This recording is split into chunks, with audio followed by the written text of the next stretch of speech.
Ange, thanks so much for sitting down with us. It's been a long season, but also it feels like this time has absolutely flown by. How's it been for you? No, flown by is not how I feel right now. No, look, it has been a long season, and but you know, at the same time, like for me anyway, it's been a hugely enjoyable one, a challenging one, and you know, exactly what I expected sort of when I took on the task. Take us back to the beginning and first joining. What were the kind of expectations that you had?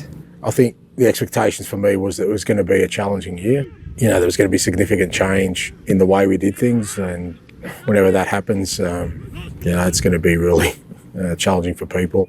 And I do enjoy it. I mean, it's kind of what excites me about sort of starting a new role is that, you know, it's always interesting to see how people react, and people, you know, react differently. And my gut instinct was that, you know, for the most part, I think the players would embrace it. I was really happy with the staff, the coaching staff we'd put together. I was really excited by that. And then from then on, it was just sort of interesting to see where it would take us this year. And from the start of pre-season, you know, we went to Australia. By the end of that trip, I could see that, you know, there was enough there for us to at least start beginning to, you know, become the team we wanted to be. The new season brings with it an undeniable new era for Tottenham Hotspur. The players, the fans have brought into Ange Postecoglu's philosophy. With Heung-min Son's statement as the new captain comes a great hope.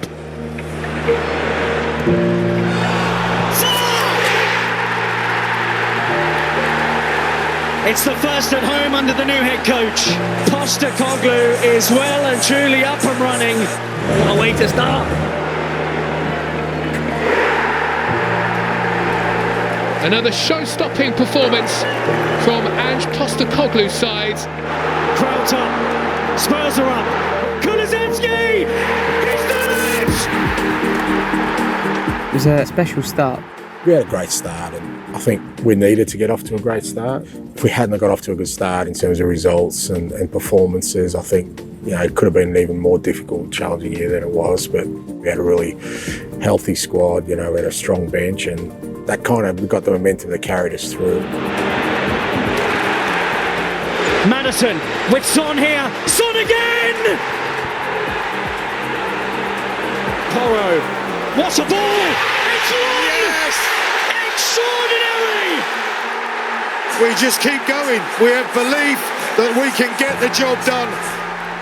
Going to the start of the season, 3 Manager of the Month awards. One of the things that I noticed that was really incredible, you always included your coaching staff in everything. It was very much team effort.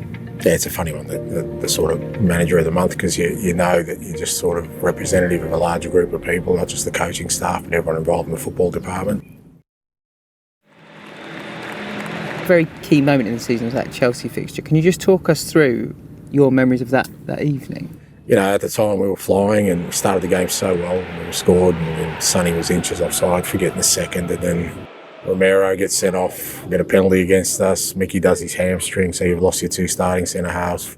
You know, in that moment, my instincts weren't about the game, my instincts were, well, okay, here it is, here's the first big challenge for us, and through that all the players were just playing, you know, they just kept playing.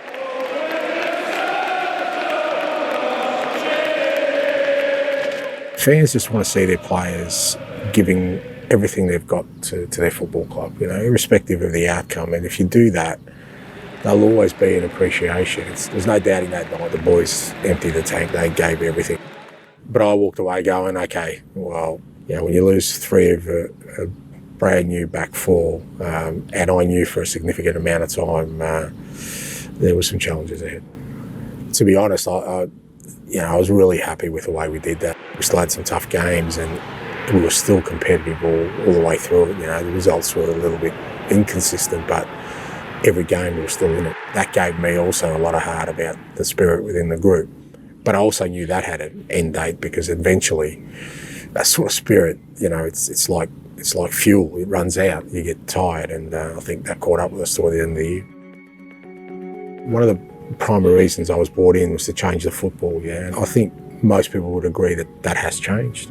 And I also knew that we'd have, you know, some massive challenges in my first year, and we've had that as well. So I think I've got a really good handle now, having us going through the good times and the adversity of, you know, what it's going to take to get to sort of the next steps. Can you give us a little insight? What's to come next season? I'm pretty confident we'll see our football on a more consistent basis. I'm a lot more confident that the group will be able to sustain our levels of performance. For a lot of our players, this is their first year in the Premier League, or the first time here at Tottenham, and if that's the baseline where they've played this year, I just think there's real excitement for what they could be in the next couple of years. I think we've had some memorable times, some fantastic games at the stadium, some unbelievable finishes.